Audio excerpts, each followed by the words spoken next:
Ladies and gentlemen, my name is Cam Villa, and I'm your gracious host here on the House Keys podcast of the Sacramento Association of REALTORs.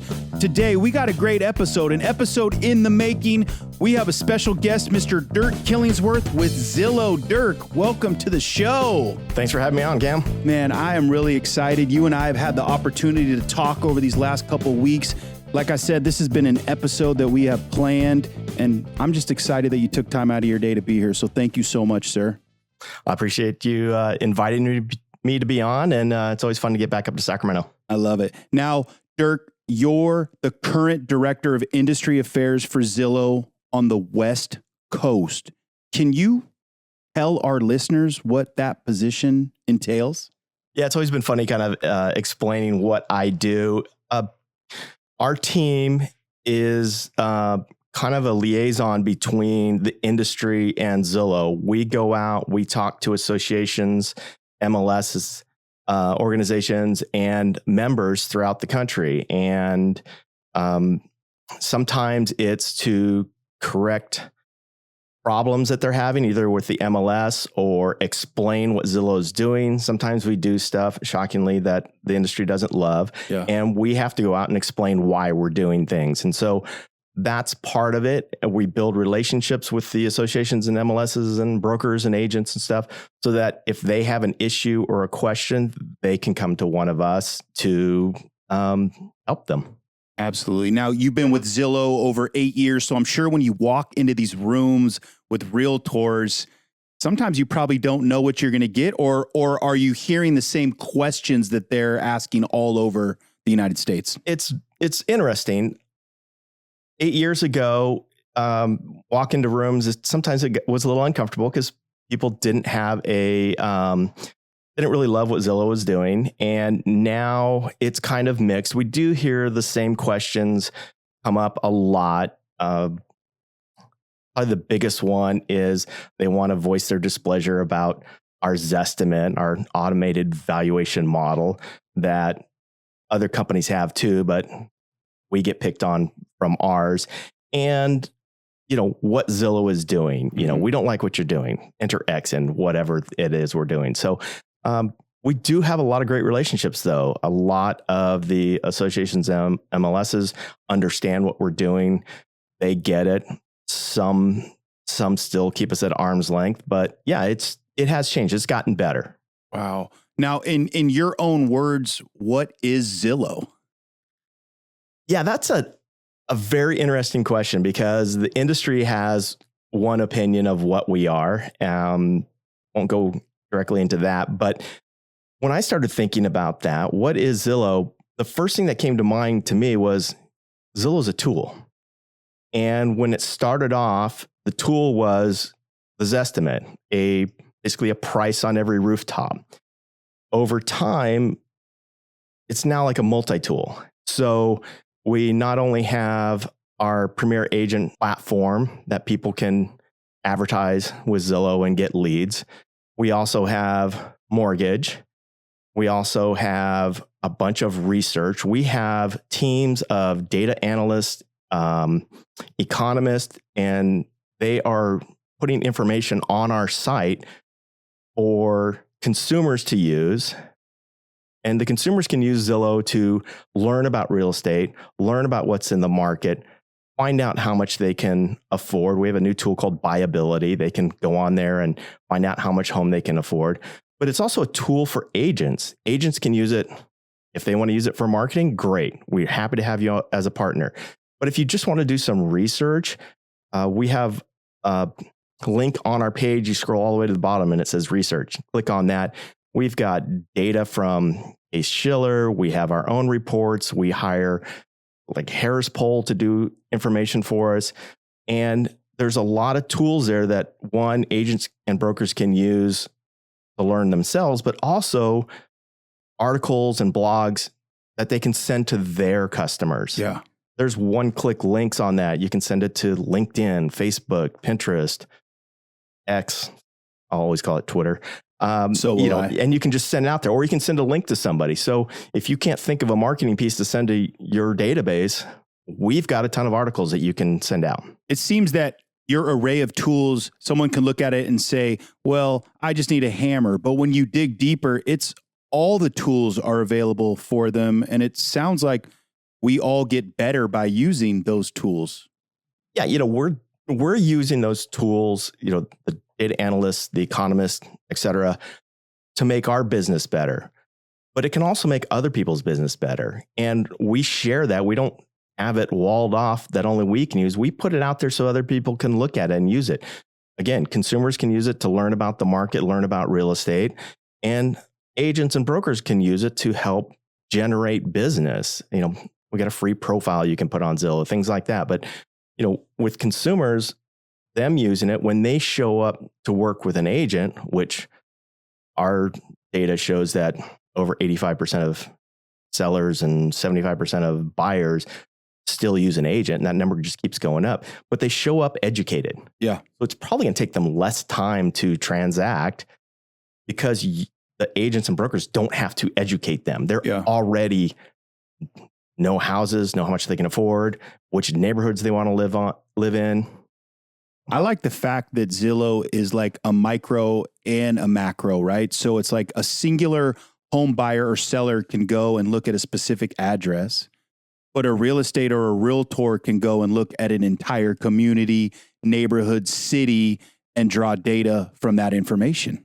Exactly. I travel a lot. So when coming up in a couple of months, I've got to be in Washington, D.C. And first time I was there, I was like, man, these houses are really cool here. I wonder how much they cost. Well, I'm not an MLS member there. Yeah. I just open up Zillow and I just kind of, Zillowing, they do skits about it on SNL and stuff, but you can check and see what homes are worth. I'm like, oh, that's how much homes are worth here. Yeah. And so it's just, it's entertainment too, but it's a great tool if, even in my hometown, instead of logging on to the MLS because I'm a member down there, I can just pull it up and it's really quick to just hit my location and see what's around me and how much a home is worth. That's one of the most fun things, right? You're traveling to a new city, a new environment, and you see these homes and you're like, I wonder what those are worth. And you guys do make it very easy to start having those conversations. Yeah. And that's the thing that a lot of agents and brokers should take away from that is Zillow should be the start of a conversation. You can use that. If you look up the Zestimate of a potential seller's home or your buyer's going to go look at a home, if you look at the Zestimate first, they're probably going to bring it up. If you bring it up first, you know where they're already going and you can explain why you as the local expert feel the price is different than what an algorithm is trying to price the home at. Yeah, it initially starts as a conversation because a buyer and a seller are going to pay or sell their property for what they believe it's worth. Yeah, and I love telling people this. If a customer of yours is asking you about the Zestimate, one of the first things you should say is, Zillow's never been in this house. And it's true. We're using an algorithm to take data from the local market and extrapolate a value. And the Zestimate at the top of the page has an exact number, but if you scroll down, it's a range. Yeah. And that's really where you start narrowing it in. When I used to go on listing appointments, because I am a licensed broker in California, and I have been since 92, when I used to go on listing appointments, I would do a general search to just get in the ballpark. And then when I showed up at the house, that's when I started narrowing down on what the price could or should be. Yeah. Now, we talked about that you travel a lot. You're all over the West Coast. What states do you represent? So currently, we've had some changes in the last year. Currently, I'm in California, Oregon, Nevada, and Hawaii. Got all the good ones. Yeah, I think so. Now, you have history in this region. Can you kind of tell us a little bit about your connection to the Sacramento Valley? Yeah, I'll try to keep it short, but it might be tough. My dad was in the Air Force, and so we moved to the area in 1976. He was stationed at McClellan Air Force Base. He was a dentist, and we moved out to Loomis, and we were pretty close to the borderline of what's now Granite Bay. And I went to Del Oro High School. My mother got licensed in 1977. Became a broker. She had opened up a small boutique office for a few years, but she served on the Placer County Association of REALTORS on their board. She eventually became board president. I got licensed in 92 and started working with her. I was actually working with her in high school. I would put up signs, create flyers, take snacks and food to her broker tours, things like that.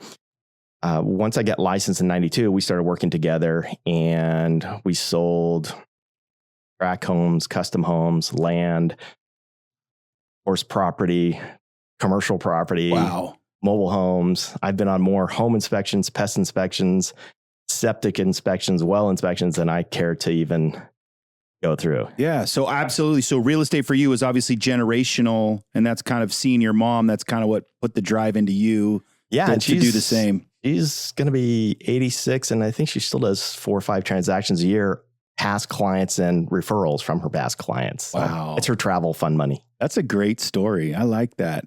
Now, can you tell us a little bit about some of the misconceptions that realtors and real estate professionals have with Zillow? Yeah. I think the biggest misconception is that Zillow is trying to, for lack of a better word, ruin real estate and take over everything. Our platform relies on, as a matter of fact, some of our biggest projects involved helping the industry do better. You know, our Premier Agent platform, of course, we're sending leads to them. We want them to be successful, and we track a lot of metrics on that. They have people working with them to help them convert leads into actual transactions. And so the better they do, the better we do. And what's it saying? Rising tides lift all boats. If the industry does well, Zillow's going to do well. Yeah. We also have a lot of products, even if you don't pay us to get leads. We have mortgage. We have photography services now. Showing Time is a great example of that. Showing Time is a company that Zillow purchased, and we have dumped a lot of money and resource into making that product even better for the industry. Yeah. And MetroList has it here locally. And is part of the partnership of you going out to these associations so members can see the actual face of Zillow and kind of be able to interact with that? Yeah, and that's a big part of it. We started off more talking with the leadership at associations and MLSs, and we had different teams talking with brokers. Now, our team, the industry affairs team, we have been tasked with talking with a lot of memberships. This week, I was at Placer County speaking in front of their membership at a marketing meeting. That's part of what we do. We also go to most of the conferences and events around the country. Personally, I go to 3 NAR conferences a year. I go to the 3 California Association conferences a year.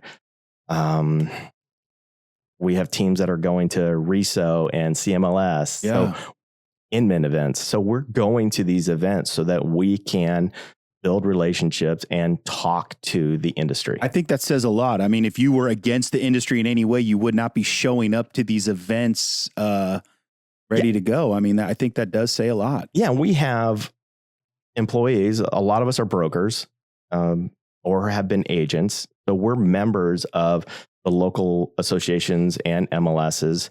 I'm a member of 32 MLSs in California. I'm a broker in California, Idaho, Washington, D.C., and Virginia. I'm also on a NAR committee. This is the second one in the last 3 years, NAR committee I've been on. So we are trying to contribute to the industry. I mean, some people might label you as a tech company, but really it's filled with real estate professionals that want to see our industry move forward. Yeah, it's really interesting. The employees there's a lot of young, very smart people, and there's a big portion of them that have never been in the industry, but they're really smart and they come up with ideas. And then there's our industry group. We have another group called the MLS Engagement, and those other teams and product teams come to us and say, hey, here's what we're thinking. Will this work? And sometimes we have to say, well, that doesn't work within the MLS rule set, because now as a member, we have to follow certain rules. Yeah. We kind of advise them, hey, if you tweak this, you move that, then this might work. So super smart people. Once you look behind the curtain, there's some smart, really great people.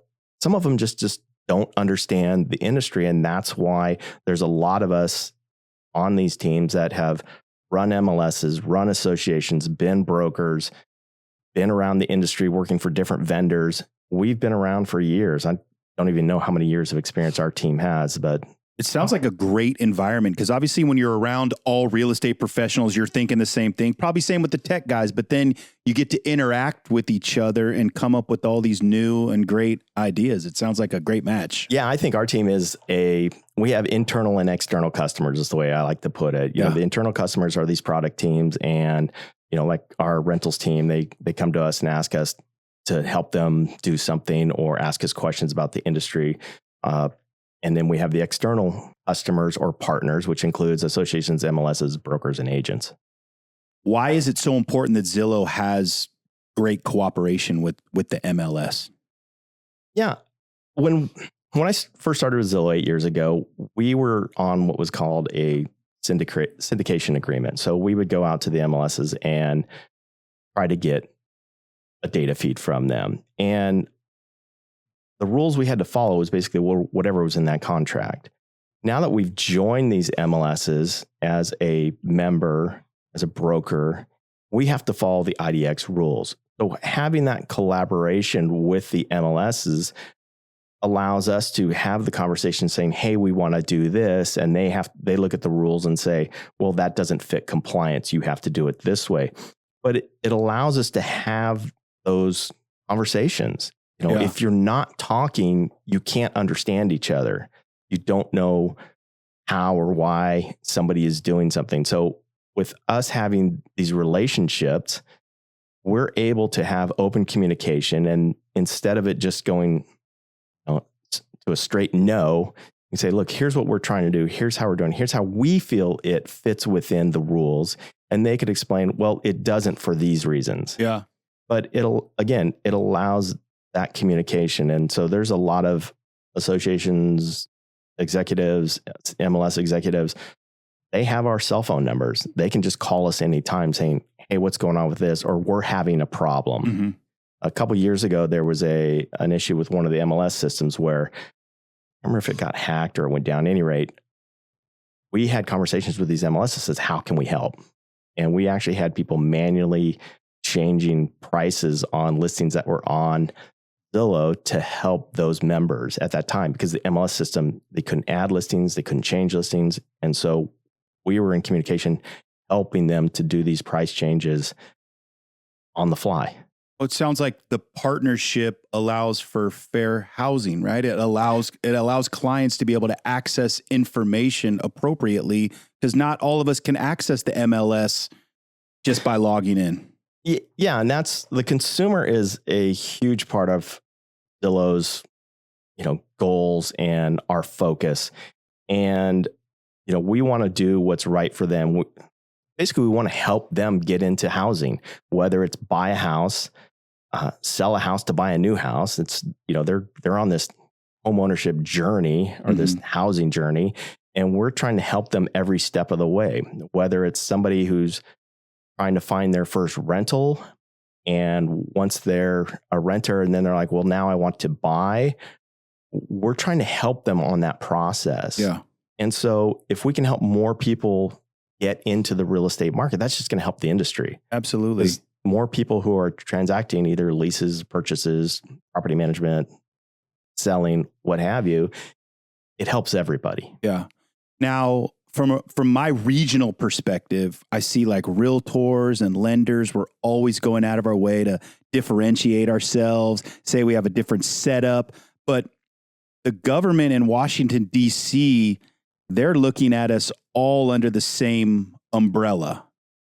Do you think like kind of the regional folks need to adopt this same kind of insight that we're all part of real estate? Yes and no. I think the government, because there's so many states and there's so many different rules, getting a broker license in other states was more difficult than getting it here in California, because I know the rules here in California. The rules are different in every state. Mm-hmm. And so the government, they're looking at the real estate industry. They don't look at different business models or anything like that. Yes, they have mortgage laws and they have real estate, rules and things like that. But country's big. There's a lot of different rules in a lot of different states. And I think locally, though, yes, lenders, realtors, home inspectors, I think you kind of say, hey, we're all in one industry. But I also think they should differentiate themselves from each other.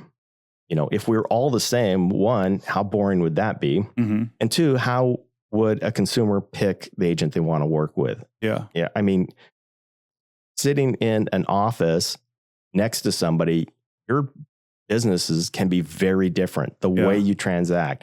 And I think that's the biggest thing right now is agents and brokers and everybody need to come up with what their value proposition is. Uh-huh.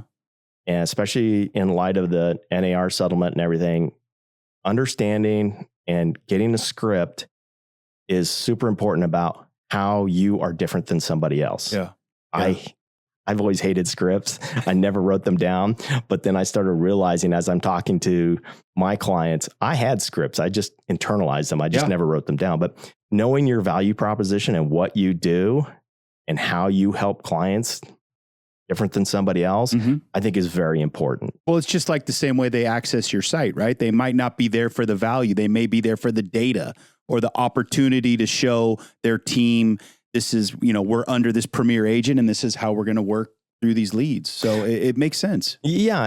And I've talked to a lot of different organizations and, associations and membership and stuff like that. And everybody's business model is different.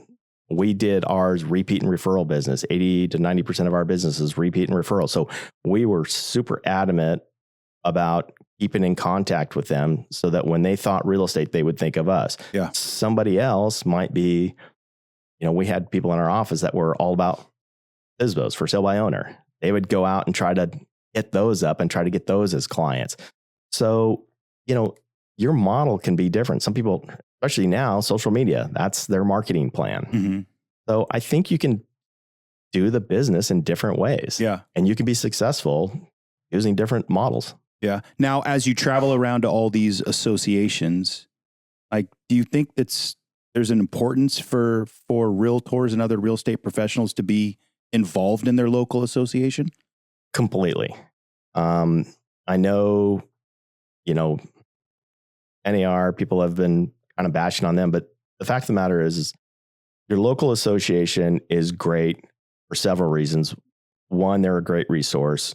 Two, I used to go to the marketing meetings so that one, I knew what was going on in the market, what the new listings were, pricing, but also to talk with my fellow realtors and lenders and stuff like that, because I might not know that there's a loan program out there, or there might be a change to a loan program, and I need to know that. And then you're also building this rapport with other agents. You're going to do a transaction with a client, and it might be 7 or 10 years later that you do another transaction with that specific client. But you could do multiple transactions every year with your local agents, other people that are a part of the association. So I think it's great to go to these events that are going on, and there's some fun ones. I played in the SAR golf tournament, and that was a blast. I had a great time, met a lot of people. That was fun. The installations with the new leadership, those are fun to go to find out who's actually making these decisions. So if something comes up and you want to talk to your leadership, you know who they are. Yeah. And there's a lot of opportunity to give back to the community and stuff. I know SAR is really big about that, and getting involved. One, it feels good. State and national, the associations are really big on protecting the industry, but also homeowners' rights. And that is very important because there's been a lot of laws that have been passed in my 32 years in the business that the associations have been able to advocate that we don't pass these laws. Several of them, like having agents monitor if toilets are low flow, things like that. The association is very important. And yes, there's a cost to that. But if you look at how much it costs to join the association and the MLS for a year, it is one of the cheapest businesses to get into and have billions of dollars of inventory. Yeah. It's almost like what's the cost of not joining? Right. So, Mr. Dirk, what are you an expert at? This is one of my favorite questions. And this doesn't have to be professional. It can be personal, but what are you an expert at? That's a very interesting and difficult question to answer. I often question people who self-profess they are an expert, so this is difficult for me to even answer. But I started thinking, I've been in this business over 30 years. And if you just took an average of 40 hours a week, which we know agents and brokers do not work just 40 hours a week. I've been in real estate for probably over 60,000 hours. Yeah. And they say an expert is somebody who's done something for 10,000 hours. So I feel like I'm a real estate expert. However, caveat to that, I don't think I'm an expert at everything in real estate. Mm-hmm. There's people who are way better marketers than me. There were people that were way better at negotiation. I think I was good. In the transaction, I thought I was really great at contracts and the money part of it. Yeah. And when I say the money part of it, I was really good at net sheets. Mm-hmm. I practiced that and made sure I could get within $50. And I would do net sheets at the listing appointment, when offers came in, anytime we did price changes, and towards the end of the transaction, I was great at finding money in the estimated net sheet from the escrow. Absolutely. And I like that. So I felt I was really good at that. And I went to every single inspection. Well, there were a few I didn't go to, but out of 60,000, I'm hours, sure there was a few in there that you couldn't go to. So I went to as many home inspections, test inspections, and closings to be there with my clients in case questions came up. I love that answer. That's a great answer. What inspires you and motivates you in this industry? In the industry, it's funny because even in my personal life, if somebody starts talking real estate, I love talking real estate. Yeah. I may not be, like I said, I may not be an expert at everything in real estate, but I love talking real estate.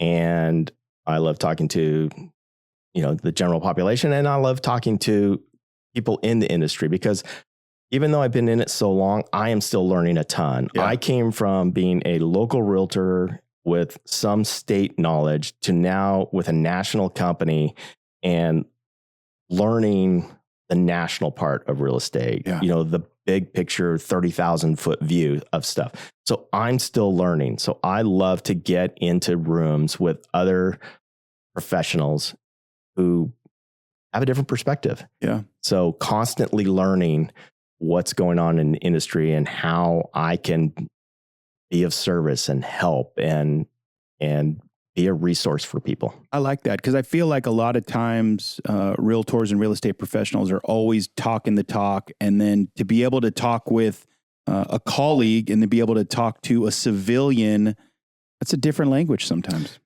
Yeah, that when I first got into real estate, hardest part was the language of real estate. There was a lot of stuff we talk about. Lots of acronyms. Yeah, all the acronyms are confusing to the general public. You tell them, oh, I'm in escrow or I'm, the LTV on this loan.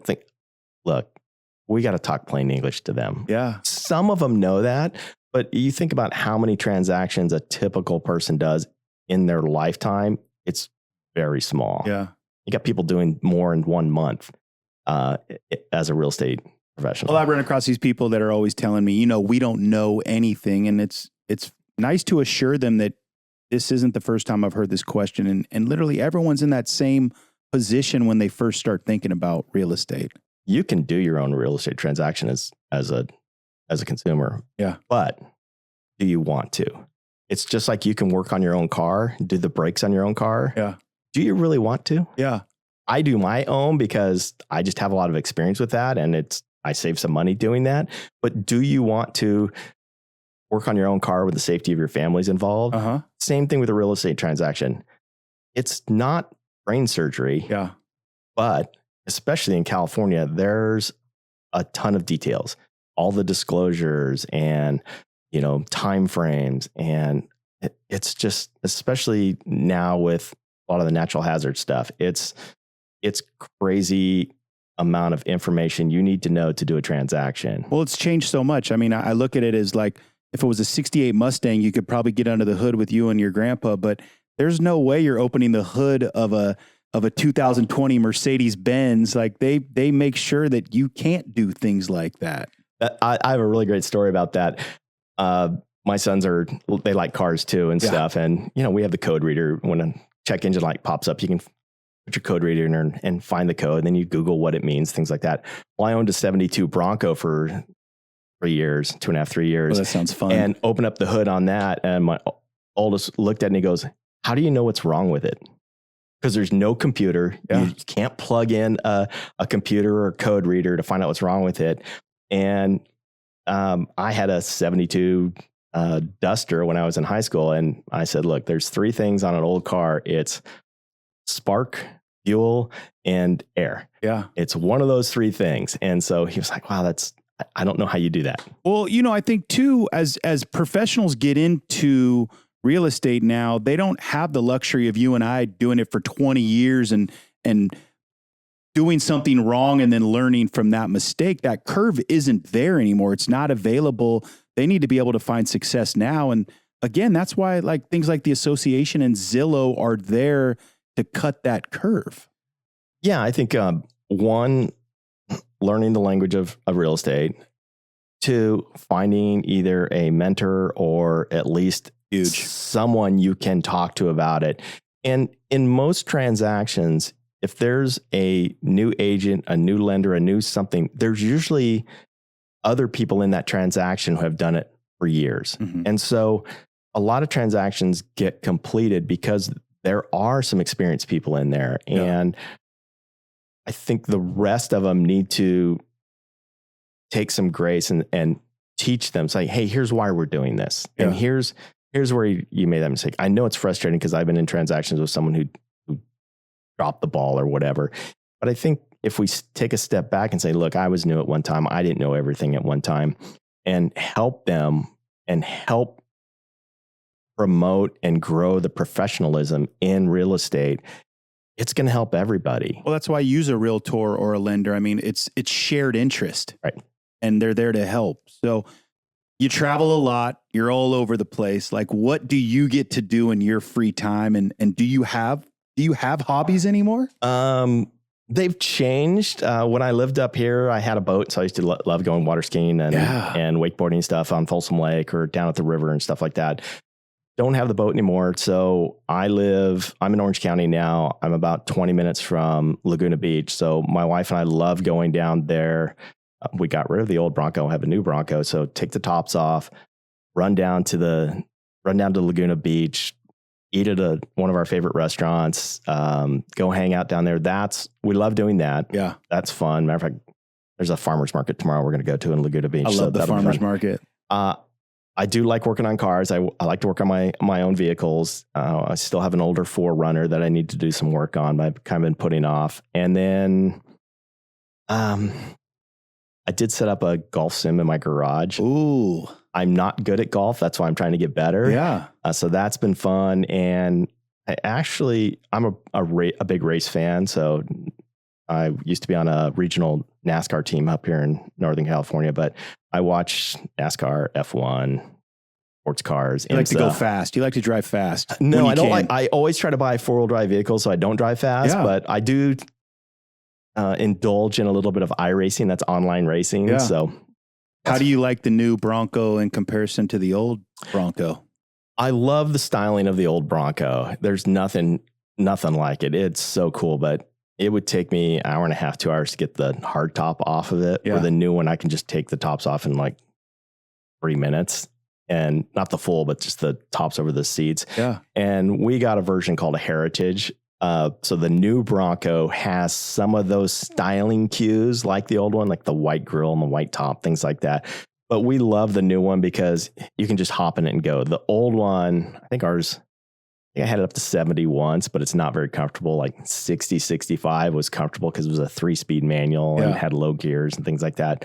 No radio, no air conditioning. I love those old Broncos. It was fun to drive, but the prices have just gone up so much. And, having money wrapped up into a vehicle like that at the time, I was just like, we just need to get rid of it. It sounds like you got a lot of good things going on, because obviously your weeks are probably pretty stressful with talking to these folks and traveling all around. So it's good that you have these hobbies and the ability to do things like this. Yeah, look, I love traveling, but sometimes it just feels like I'm commuting to work on a bus that flies. Yeah. So I love coming up and, like I said, love coming to Sacramento because I have some history here. Next week, I'll be in Denver for the Association Executive Institute that NAR puts on. So I think I saw Jessica's name on the list. She'll be there. And a lot of other people. I think some of the Metro List staff's going to be there too. So it's fun to go to these and reconnect with them. I'm going to have a lot of team members there from around the country. So it's fun to reconnect there, but nothing like getting home. Absolutely. Dirk, I'm really glad that you came out here today. One of the comments that you and I, when we were on the phone this week, and like I said, it's been living rent-free in my head all week. You said that for Zillow, consumers are your North Star. Can you touch on that a little bit? Yeah, Zillow's got, like a lot of companies, we have these culture statements and things like that. And one of the main ones is that, consumers are our North Star.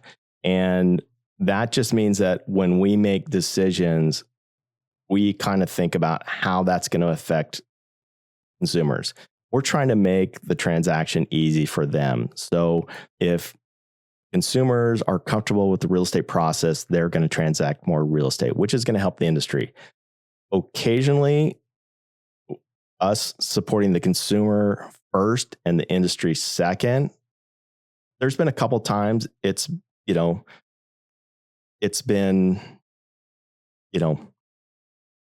opposite of what the industry wants to do. Like we believe in like a lot of disclosure. We believe in access to data. We think consumers should have free access to all the data. With a lot of stuff that's been going on the last 6-8 months with private listing networks and the clear cooperation policy and stuff like that, we've always sided on access to data for consumers and for agents. Making it easier for agents, brokers to get that data from the MLS is great. We believe in representation. We feel that professional representation is best for consumers, and they should each have their own representative. It's like a lawyer can't represent both sides. We think consumers should have that representation, and we believe in fair compensation. And it should be very clearly disclosed what that compensation is going to be. But we feel that the industry should get paid fairly. And those are 3 principles that we believe in, and they're mainly focused on the consumer, but it also relates really well to the industry. Yeah, absolutely. Well, Dirk, thanks so much for coming out. I know you got a busy schedule. We've had this in the works for weeks. I've been excited. I think this episode was amazing, and I know that the members of the Sacramento Association of Realtors and all listeners are really going to take a lot away. So again, man, thanks so much for coming out here today. Well, I appreciate you having me on, and I'm looking forward to meeting more people in the association. I've met several of the leadership already. I'm looking forward to having an even bigger and growing relationship with the Sacramento Association. And hopefully I meet a lot more of your members. I'm going to try to get out to more events in the coming years. Love the golf event. That was fun. Absolutely. I try to figure out as many excuses as possible to golf. And if I can do it with work, that's great. But hopefully I can see a lot of you listeners out at some of the events that SAR puts on. Absolutely. So Sacramento Association of Realtor members, we encourage, when Dirk's in town, the Director of Industry Affairs for Zillow on the West Coast, please put out a hand and introduce yourself. He's here to help, here to push our industry forward. And Dirk, again, thanks so much for coming out here today. And we look forward to seeing everyone again on the next House Keys podcast.